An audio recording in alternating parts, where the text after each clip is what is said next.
AITA for stopping the closing after my wife took me off the deed and gave her ex a key. I'm Kevin, 42, and I was married to Sabrina for 8 years. I was never the husband who checked every receipt or demanded an explanation for a coffee charge. We had shared accounts, shared bills, a shared credit line, and the usual collection of automatic payments that builds up when two people have been married long enough to stop thinking in terms of mine and yours. Still, I kept printed statements in a kitchen drawer. Sabrina used to tease me about it. She said I was the only person under 60 who still owned a 3-hole punch. I told her paper doesn't forget passwords, lock you out, or suddenly update its terms of service. It was a small joke between us for years. By the end of our marriage, that drawer was the reason I didn't lose far more than a house payment. The house had been Sabrina's idea, but she presented it as something we both needed. Our marriage hadn't been openly terrible. We weren't screaming at each other every night or sleeping in separate rooms. From the outside, we probably looked steady. Inside, things had become strangely careful. Sabrina talked more and more about wanting security. She said our current financial setup made her feel like she was always waiting for the next stressful conversation. When I asked what stressful conversation she meant, she usually gave me an example that had nothing to do with what I had asked. You questioned the grocery bill last month. I asked why there were 2 charges from the same store within 10 minutes. Exactly. I don't want to live under a microscope. The charges had turned out to be a duplicate authorization that disappeared the next day. I hadn't accused her of anything. I had mentioned it while looking at our account because the balance was lower than expected. But Sabrina started using moments like that as evidence that money was unsafe around me. At first, I tried to be more careful about how I asked questions. Then I stopped asking some of them. That was my mistake. A few months before the signing appointment, Sabrina sat across from me at the kitchen table with her laptop open and several real estate listings saved. "We need a reset," she said. I remember looking at her over my coffee. A reset from what? From feeling stuck. She turned the screen toward me.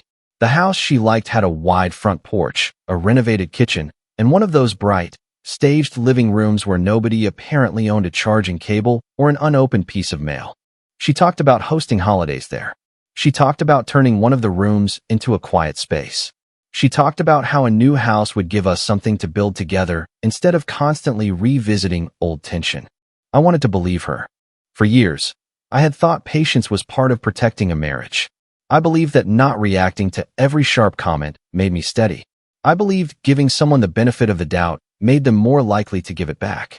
What I didn't understand was that patience can turn into permission when the other person stops seeing you as a partner. We started the financing process. Sabrina said keeping her monthly obligations low would help us qualify for better terms. So I continued covering the car she drove, her insurance, and most of the charges on a shared card.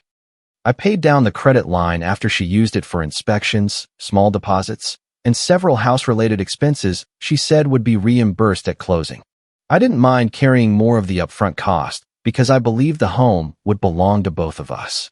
The initial paperwork supported that. The first draft of the purchase documents listed both our names. Sabrina sent it to me with a text that said, "Look at us being adults." I replied, "Terrifying." She sent back a laughing emoji and a little house. That message stayed in my phone. So did the later one where she told me not to worry when a revised draft arrived with only her name in one section. "Broker is fixing it," she wrote. "Final docs will reflect both of us." I asked her to forward the corrected version when she received it. She said she would. She never did. Whenever I brought it up, she had an answer ready. The lender was slow. The title company had the wrong version. The agent was out of the office. The documents would be corrected at signing. Then Drew started appearing in conversations about the house. Drew was Sabrina's ex from before we met. I had never liked him, but I had never forbidden her from speaking to him. They had mutual friends, and he had a way of drifting into social situations without technically being invited by either of us. He was smooth in the way some men are when they have confused speaking calmly with being right. He would lean back, lower his voice, and act as if every conversation was a dispute he had already outgrown. When Sabrina mentioned that Drew had recommended a contractor, I asked why he knew we were considering renovations before we had even closed. "He knows people," she said. "When did you discuss the renovations with him?" "You're doing that thing again." "What thing?" Interrogating me instead of listening. I stopped pressing. A week later, she said Drew had helped her compare insurance options. Then he knew about the inspection report. Then he knew the projected closing date. When I asked why her ex knew details I barely knew, Sabrina accused me of being jealous of old history. Drew is just helping me think through options, she said. You make everything so loaded. I told her I wasn't bothered that he knew what a deductible was. I was bothered that I was expected to fund a home while learning about the process secondhand. She went quiet, then said, "This is why I need something that feels secure." That sentence became her emergency exit from any specific question. The morning of the signing appointment, Sabrina was unusually composed. She had spent the previous night moving around the house in short, efficient bursts, answering texts, and placing documents into her bag. When I asked whether she had the corrected deed paperwork, she said, "Everything is handled." I should have insisted on seeing it before we left. Instead, I assumed that no one would try something so obvious at a formal closing. I assumed wrong. When I entered the signing room, Sabrina was already seated at the table. Her phone was face down beside her hand. A stack of documents sat between her and the escrow employee. Sabrina looked up and gave me a tight smile. "You're late." I checked the clock on the wall. I was 3 minutes early. The escrow employee greeted me, then glanced at Sabrina before asking, "Kevin, could I speak with you for a moment?" The way she asked made my stomach tighten. We stepped into the hallway. She held several pages against her chest and spoke quietly. "I just want to confirm that you understand the structure before we proceed." "What structure?" "You are listed as the source of the remaining funds, but you will not be listed on title. You're also being asked to sign a gift letter stating the funds are not a loan and do not create an ownership interest." I stared at her. That can't be right. She looked down at the papers. "The instructions in the file show the final wire coming from your individual account. My wife told me the documents were being corrected to include both of us." The employee didn't offer legal advice or tell me what to do. She simply said, "Then I think you should review everything carefully before authorizing the transfer." I thanked her and walked back into the room. Sabrina didn't ask what the conversation had been about. She knew. I sat down but didn't touch the pen. "Why is my name not on the deed?" She exhaled through her nose. "We already talked about this." "No. You told me it was being corrected." "It was corrected. To remove me? To give me one thing that is actually mine." I looked at the gift letter. "You're asking me to transfer the final funds and legally declare that I have no ownership claim." "Stop saying it like that." "How else should I say it?" Her expression sharpened. "You said you wanted me to feel secure." "Secure for you. Liability for me." She folded her arms. "There it is." "What?" "The control. You can't support me unless you own the outcome." I kept my voice low. "I thought we were buying a home together." "We are married."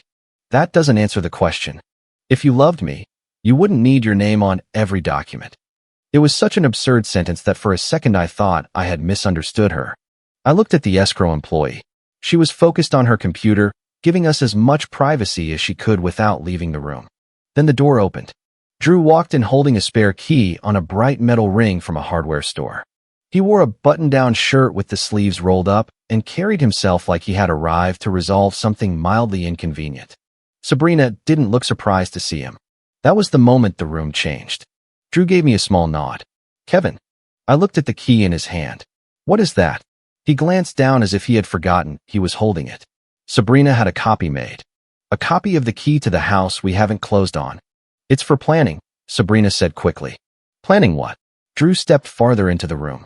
I didn't realize this part was still complicated. "What part?" He paused. "The paperwork. The transition." Sabrina's head snapped toward him. That one word told me more than anything she had said for months. I turned back to her. "What transition?" She picked up the pen and slid it toward me. "Kevin, just sign. We can talk at home." "No." Her eyes widened slightly. I don't think she had expected that answer. "Don't embarrass me here," she whispered. I placed the pen back on the table. "I'm not doing anything here. That's the point." I told the escrow employee I wasn't signing the gift letter, I wasn't authorizing the wire, and I needed written copies of any documents connected to funds originating from my account. Then I left. Sabrina followed me into the hallway. "You're blowing up our future because your ego got bruised." I turned around. "Whose future?" "Ours." "Then why does Drew have a key?" "He was going to help move some things." "What things?" She stared at me, and for once she had no polished answer ready. I walked away before anger made a decision for me. By the time I reached the parking lot, I had 6 missed calls from Sabrina and 1 text from Drew. I didn't open either. I called Grant. Grant had been my closest friend since long before I met Sabrina. He wasn't gentle when gentle was useless. He answered on the second ring. Are you done with the signing? My name is not on the deed. There was a pause. What? They want my money as a gift. Sabrina's name is the only one on title. Drew showed up with a key. Another pause, longer this time. Are you still there? I'm in the parking lot. Good. Don't go back inside angry. I wasn't planning to. Don't text her anything emotional. Don't call Drew. Don't give either of them a meltdown they can screenshot. My hand tightened around the phone. She told me it was our house. I know. He called it a transition. Kevin, listen to me. Paper beats panic. Save everything. Get written confirmations. Then talk to an attorney before you move money around. I leaned against my car and looked through the front windows of the building. Sabrina appeared in the lobby, pacing with her phone to her ear. Drew stood several feet away, looking less confident than he had in the signing room. Grant continued, You don't know yet whether this is stupidity, fraud, an exit plan, or all three. Find out before they decide what story to tell. They were already deciding. Before I made it home, Sabrina sent a message to several mutual friends claiming I had lost control at the closing and sabotaged her chance at stability. Claire, one of our mutual friends, texted me first. What happened? Sabrina says you canceled the house because she wanted her name on it. I replied, I didn't cancel a house because her name was on it. I refused to gift the final funds after learning my name had been removed without my knowledge. 3 dots appeared, disappeared, then appeared again. She finally wrote. That is not how she explained it. I didn't respond. Drew texted 10 minutes later. Be decent. Let her move on with dignity. I read the message twice. Then I wrote, Do not contact me about my marriage again. He replied with a thumbs up. Sabrina posted something vague online about choosing peace after financial control. She didn't name me, but enough people knew about the house to understand who she meant. I didn't reply publicly. I went home and opened the kitchen drawer. The house was quiet except for the hum of the refrigerator and the occasional vibration of my phone across the counter. I made coffee, forgot to drink it, and spread months of statements across the surface. The first thing I checked was the money. The final transfer hadn't been completed, but I had signed a preliminary wire authorization through the bank's secure system several days earlier. It still required final release. I called the bank, explained that I was withdrawing authorization, and asked for written confirmation. The representative verified my identity and asked whether the transfer was disputed. I am canceling my own pending authorization, I said. I am not authorizing these funds to be treated as a gift. She processed the cancellation and told me a confirmation would appear in my secure messages. I saved it and printed it. Then I reviewed the shared credit line. There were recent charges for an appliance deposit, a storage unit, home supplies, and a locksmith. Sabrina had described all of them as closing-related expenses for us. The locksmith charge made me look at the spare key in Drew's hand differently. I pulled up the early documents. The first draft listed both of us. The revised draft did not. The email chain showed that Sabrina had received the revision almost 3 weeks earlier. She had written back to the title contact from her personal email, not our shared household address. Please proceed with title in my name only, she had written. The remaining funds will be gifted by my spouse. There was no mention of correcting an error. There was no question about why my name was missing. It had been her request. I sat at the counter with my half-cold coffee and felt something inside me go still. The worst part wasn't finding one lie. It was realizing every small lie had been a stepping stone. The contractor recommendation, the insurance conversation, the storage unit, the spare key, the way she had encouraged me to pay down her obligations while preserving my account as the source of the final funds. None of it looked random anymore. My sister Maya called that afternoon after Grant told her only that I might need someone nearby. I explained what had happened. She listened without interrupting, which for Maya was a sign that she was furious. When I finished, she said, You know what this is, right? I know what it looks like. No. You keep talking like you're waiting for a reasonable explanation. I want all the facts. You should get them, but stop pretending the facts you already have are not facts. I rubbed my forehead. I'm not pretending. You are not her husband right now. You are an ATM with a marriage license. That's harsh. No, harsh is making you pay for the house she wants to share with someone else. We don't know that she planned to share it with Drew. Maya was silent for a moment. Then why did he have a key? I had no answer. Sabrina came home shortly after dark. I heard her car in the driveway. Then the front door opened hard enough to hit the stopper. She walked into the kitchen, still holding her purse. What did you do? I canceled the wire authorization. Her face changed. You had no right. It is my individual account. It was committed to the closing. Based on documents you told me would include my name. You're punishing me. I am not gifting a large amount of money into a property I don't own. We're married. You keep acting like I'm some stranger. You asked me to sign a document saying I would have no ownership claim. Because the lender needed clean paperwork. The escrow employee said the ownership structure was intentional. Sabrina's eyes moved to the papers spread across the counter. You went through my email? I reviewed the documents you sent me and the records tied to our accounts. You're proving my point. What point? That you need control over everything. I picked up the printed email where she had requested title in her name only. You told me this was an error. You requested it. She looked at the page, then away. I needed one thing that felt safe. Why was Drew part of it? He wasn't. He had a key. He was helping. With what? Moving. Moving what? She dropped her purse onto a chair. I can't have this conversation while you're interrogating me. Then answer one question. Were you planning to leave me after I transferred the money? Her expression didn't collapse. She didn't cry. She didn't deny it.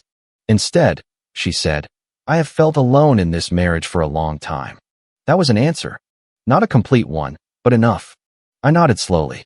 Then we will communicate in writing from now on. She gave a short laugh. You're ridiculous. No. I'm done letting every question turn into a discussion about my tone. She took a step toward me. You can't cut me off. I haven't cut you off. I canceled the transfer from my account. The household account still has enough for normal expenses. I'm meeting an attorney before I make any other changes. Her face went pale at the word attorney. So that's it. You're threatening divorce because I wanted security. I'm getting advice because you tried to use my money to buy a house without putting my name on it. You always do this. You turn feelings into numbers. And you turn numbers into feelings whenever the numbers don't work in your favor. She stared at me. Then she grabbed her purse and left. A few minutes later, I received a notification that she had charged a hotel room to an authorized user card connected to my individual account. That card had been intended for household emergencies. I called the issuer and asked what options I had as the primary account holder. They confirmed I could remove an authorized user and prevent new charges on that card number. I did. I didn't dispute the hotel charge. I didn't report fraud. She had been authorized when she made it. I simply ended future access and saved the confirmation. The next morning, I met with a family attorney. I brought copies of the purchase drafts, the gift letter, the email trail, bank statements, card statements, and screenshots of Sabrina's claims to mutual friends. The attorney reviewed everything without dramatic reactions. When she finished, she said, "You don't need revenge. You need clean records." That became the rule I followed. She advised me to keep communication in writing, preserve all evidence, avoid moving marital funds in a way that could look like concealment, and separate only what I was legally entitled to control. She explained the distinction between protecting an individual account and draining a shared one. She told me to document the balance in every shared account before making changes. She also told me not to negotiate with Drew. He has no role in your legal relationship with your wife, she said. Don't let him create one. With her guidance, I limited the joint account so it could continue covering ordinary household costs, but couldn't be used for large transfers without both of us authorizing them. I froze new draws on the shared credit line. I moved the car payment, insurance, and phone charges that benefited only Sabrina back to her responsibility, with written notice and enough time for her to arrange payment. Where I was the primary holder and she was merely an authorized user, I removed her access. Where the obligation was jointly held, I didn't pretend I could erase it. I requested restrictions on new charges and documented the existing balance. Every step had a timestamp. Every phone call was followed by a secure message or email. Every confirmation went into the kitchen drawer. The same afternoon, A message appeared on Sabrina's phone while it sat charging on the kitchen counter. She had returned briefly to shower and collect clothes. I was in the room when the screen lit up. Drew's name appeared above the preview. Once he signs the gift letter, he has nothing to hold over you. I didn't pick up the phone. I didn't need to. The preview was visible from where I stood. Sabrina came into the kitchen, saw me looking toward the screen, and snatched the phone off the counter. What did you read? Enough. She unlocked the phone, checked the message, and went still. Give me the full context, I said. No. Then leave. This is my home too. Yes. And until the legal process says otherwise, you can be here. But I'm not discussing the house verbally. She walked past me and shut herself in the bedroom. 20 minutes later, Claire texted, Kevin, I need to ask you something directly. Did you agree to fund Sabrina moving out? I stared at the message. No, I wrote. She told me the new house was ours. Claire sent a screenshot. It was from a private conversation Sabrina had started weeks earlier with several friends. Sabrina had written that our marriage was functionally over, that I knew she was transitioning out, and that I had agreed to help her get established because I owed her stability after years of financial pressure. She also told them I might become difficult near the closing because I had trouble accepting loss of control. The timeline mattered. She had prepared the accusation before I knew there was anything to accuse her of. Claire wrote, I'm sorry. She told us you knew. She told us you agreed. I asked if she was comfortable with me saving the screenshot for my attorney. She said yes. Then she sent another image. This one showed Sabrina telling Claire that Drew was helping her plan the next phase, but that they weren't officially together yet because she wanted to do things cleanly. I looked around the kitchen at the stacks of statements, the wire cancellation, the altered title documents, and the gift letter designed to strip my money of any ownership claim. Her version of clean required me to pay for the broom. I forwarded the screenshots to my attorney and saved copies. Then I sent Sabrina a short email. I have received written evidence that you told others I agreed to fund your transition out of the marriage. I did not make that agreement. You told me the house was a joint marital purchase and represented that my name would appear on the final ownership documents. I will not authorize the transfer or sign the gift letter. Future communication regarding finances. The house or separation must be in writing. She responded within 4 minutes. You are cherry-picking private conversations to make me look dishonest. I replied, please identify which factual statement in my email is incorrect. She didn't answer. Instead, she called me 9 times. The voicemails changed tone as the day went on. The first was angry. You need to fix this today. You don't get to destroy my future because you're hurt. The second was accusing. Escrow says they can't proceed without the funds.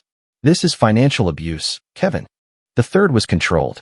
I'm willing to discuss putting your name on a separate agreement later, but you need to release the money now. The fourth sounded frightened. Please call me. They're saying the closing could fall apart. I didn't call. I forwarded the voicemails to my attorney.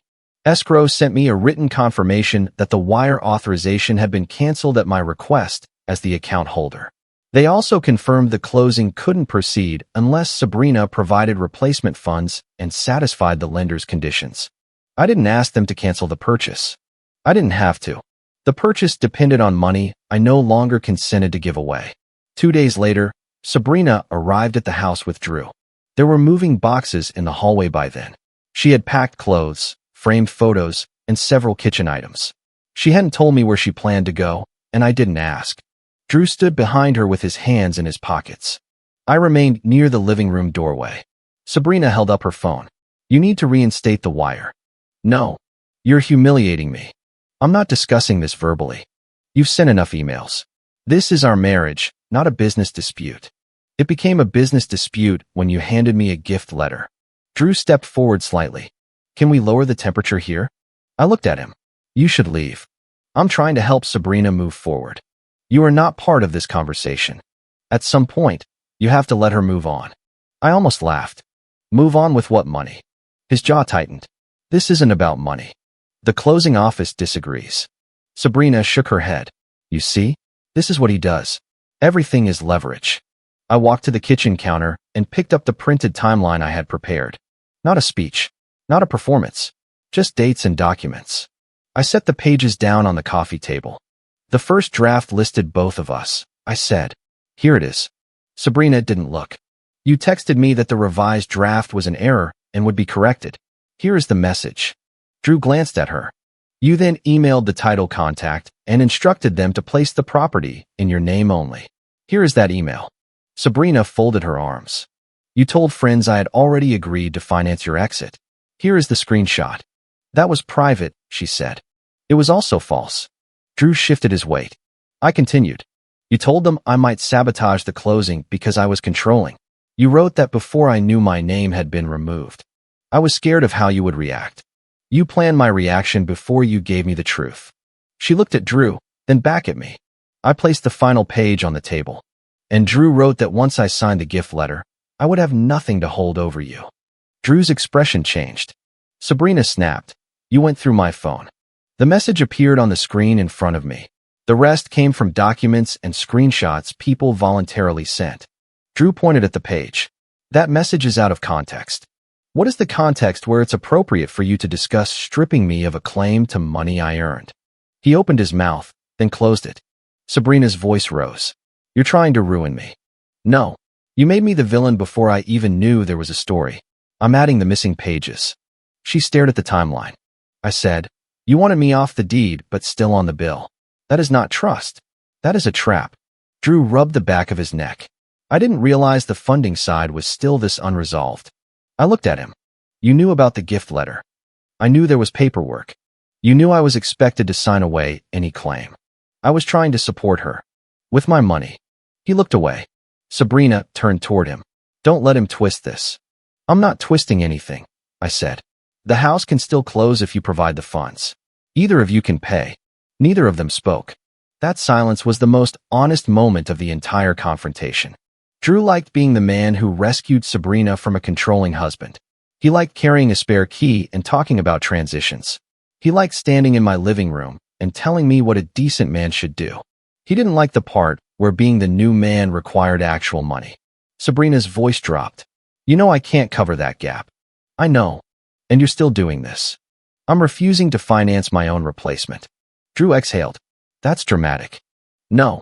Dramatic was bringing an ex-husband's replacement to a closing with a spare key. This is accounting." He flinched at that. Sabrina picked up the pages and threw them back onto the table. "I needed a way out. You could have asked for a separation. I knew you would make it difficult. You never asked. You wouldn't understand." "You're right. I don't understand why you expected me to buy the exit for you." She looked close to tears then, but I had already learned that emotion didn't erase sequence. The request to remove me from title came first. The lie about correcting it came after. The story about financial control was prepared before the closing. The gift letter was the final step. I opened the front door. Any further communication goes through email or the attorneys. Drew gave me a disgusted look. A decent man would let her leave with dignity. I held the door open. A decent man would not ask another man to finance his seat at the table. He left first. Sabrina stayed in the entryway for several seconds. "You're going to regret this." "I already regret trusting you." She walked out. By the end of that week, the house deal collapsed. Sabrina couldn't replace the funds. Drew couldn't either. The lender wouldn't proceed on promises, emotional arguments, or social media posts. Escrow closed the file after the contractual deadlines passed and the funding conditions were not met. There were costs. Some deposits were lost. A few charges remained disputed between Sabrina and the vendors. My attorney helped me document which payments had been authorized jointly and which ones Sabrina had made after privately changing the ownership structure. I didn't get every dollar back. Protecting yourself doesn't always mean escaping without a bill. Sometimes it means stopping the bill from becoming much larger. Claire called me a few days after the confrontation. Her voice was uncomfortable. "I owe you an apology. You don't owe me anything." I repeated some of what she said. "I figured. She told us you knew. She said you agreed because you felt guilty about controlling the money." "I never agreed. I know that now." I was quiet. Claire continued. "She also said you threatened to leave her with nothing." "I haven't done that. The joint funds are documented. Ordinary expenses are still being paid.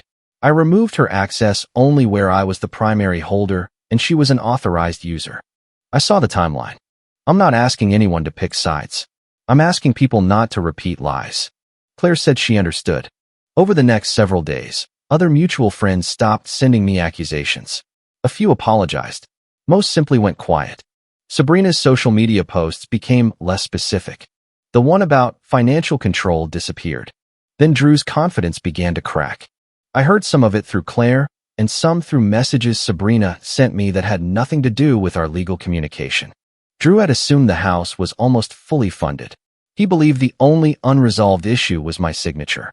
He didn't realize the final payment represented a gap large enough to end the purchase.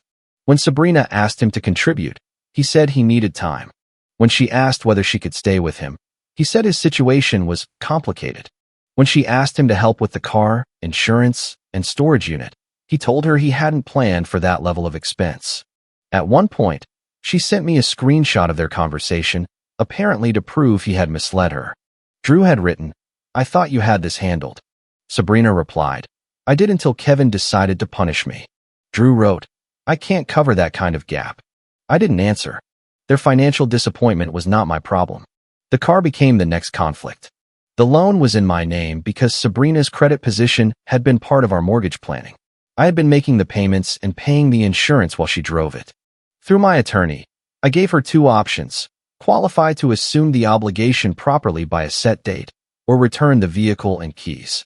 She accused me of making everything transactional. I replied by email, "It became transactional when you wanted me off the deed, but still on the bill." She missed the deadline. The handoff happened in the driveway in the late afternoon. Sabrina arrived in the car with 2 suitcases in the back. She parked, turned off the engine, and sat behind the wheel for almost a minute before getting out. She placed the main key and spare key in my palm. "You're enjoying this," she said. "No. You expect me to believe that?" I expected to be buying a home with my wife. None of this is enjoyable. She looked at the car. "How am I supposed to get around?" "You had notice. Your attorney confirmed receipt. Drew is working. That is not my responsibility." Her mouth tightened. A rideshare car pulled up several minutes later. She loaded her suitcases into the trunk and left without looking back. That evening, a receipt from the rideshare service appeared in the shared email account because she hadn't changed the notification address. I forwarded it to her and asked her to update her contact information. The practical separation continued. Phone plan, insurance, subscriptions, storage, household services. Every small item revealed another way our lives had been linked, and every separation required a choice about responsibility. I didn't shut off utilities while she still had legal access to the home. I didn't drain shared accounts. I didn't report legitimate charges as fraud or try to leave her stranded without basic necessities. I followed the attorney's advice even when anger offered faster options. Clean records, written communication, no revenge that could be mistaken for sabotage. The satisfying part wasn't watching Sabrina struggle. It was realizing that I could stop volunteering for the struggle she had designed for me. A month after the failed closing, I signed the petition to begin the formal separation and divorce process. The attorney emailed the completed filing confirmation. I printed it and placed it in the drawer with the other records. For several minutes, I stood in the kitchen with the drawer open. There were years of bank statements inside, old insurance documents, car records, copies of tax forms, the first draft of the house paperwork with both our names, the final version with mine removed. 8 years of marriage hadn't fit into that drawer, but the end of it almost did. Sabrina called that night from a number I didn't recognize. I answered because I thought it might be related to a legal or practical issue. Her voice was soft. "Can we talk without lawyers?" "No. Kevin, please. What is this about?" "Us. There's no conversation about us that should be off the record now. I'm not trying to trap you."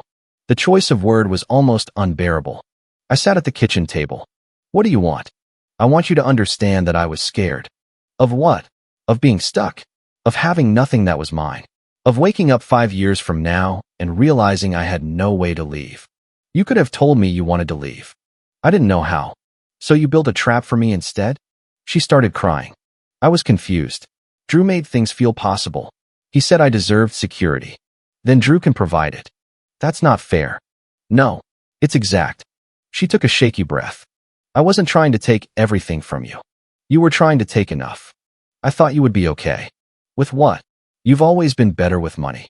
There it was. Not a misunderstanding. Not a paperwork error. A calculation. She believed I could absorb the loss, so taking from me felt less cruel to her. I said, "You told me the house was our next step. You told other people it was your way out. You wanted my money without my place in your life. I still cared about you. Not enough to tell me the truth before asking for the wire." She was quiet. Then she said, "Drew and I are not even together now. That doesn't change anything." He backed away when everything became complicated. It was always complicated.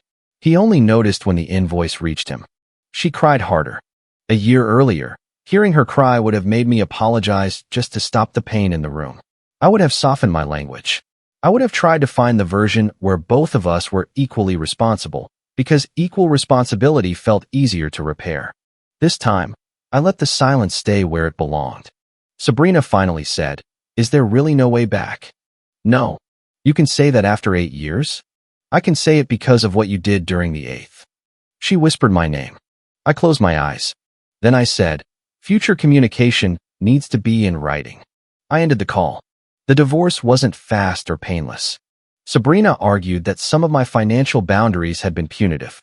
My attorney responded with records showing the exact dates, account ownership, notices, balances, and reasons for each change. She claimed I had abruptly removed support. We produced messages showing that household expenses continued, that she had received notice regarding the car and personal autopays, and that I hadn't emptied shared accounts. She claimed I had destroyed a joint house purchase. We produced the initial draft, the altered title instructions, the gift letter, her texts promising my name would be restored, and her messages to friends describing the purchase as part of her exit. Drew never offered a statement supporting her version. By then, he had mostly disappeared. Claire told me he had started telling people he had only been offering Sabrina emotional support and had never intended to move into the house. The spare key suggested otherwise. So did the storage unit receipts and the locksmith charge. But I didn't chase him publicly. I didn't need to. His consequence was simple. The fantasy stopped being free. Sabrina eventually moved into a smaller rental she could afford on her own. She assumed responsibility for her phone, insurance, transportation, and personal bills. Some mutual friends remained close to her. Others did not. I stopped tracking who believed what. The documented timeline was available to anyone whose opinion mattered to my legal situation. Beyond that, I wasn't interested in turning the end of my marriage into a campaign. Grant helped me clear out the last of the moving boxes from the hallway after Sabrina collected her things. He lifted one and said, "This one feels empty." "It probably is. Should I check?" "No." She labeled it. He looked at the writing on the side. "Guest room." We both understood what that meant. The box had been packed for a room in a house I was expected to purchase but never own. Grant carried it outside without another word. Later, Maya came by with food and found me sitting at the kitchen counter. The drawer was open again. She looked at the stacks of records. "You keeping all of that?" "Until the attorney says I don't need it." She nodded. Then she noticed the original house listing in the pile. "Do you still wish it had worked out?" I thought about the porch, the staged living room, and the future Sabrina had described to me. I wish the thing she described had been real. Maya sat beside me. "That's not the same as wishing you had signed." "No, it was not." I never regretted canceling the wire. I regretted that refusing to be used had become the moment our marriage finally told the truth. The final settlement didn't leave either of us ruined. It separated what could be separated, assigned responsibility where the records supported it, and ended the financial entanglement Sabrina had once assumed would continue even after she removed me from her plans. On the day the divorce became final, I received one last email from her. There was no accusation in it. No mention of control. She wrote that she was sorry things had ended the way they did, and that she hoped someday I would understand she had only wanted a secure life. I read it once. Then I replied, "You didn't want safety. You wanted my money without my place in your life." I didn't send anything else. For a long time, I thought the deepest betrayal was that Sabrina had chosen another man. It was not. People leave marriages. Feelings change. Painful truths can be spoken, and two adults can divide a life without turning one of them into the financing plan for the other.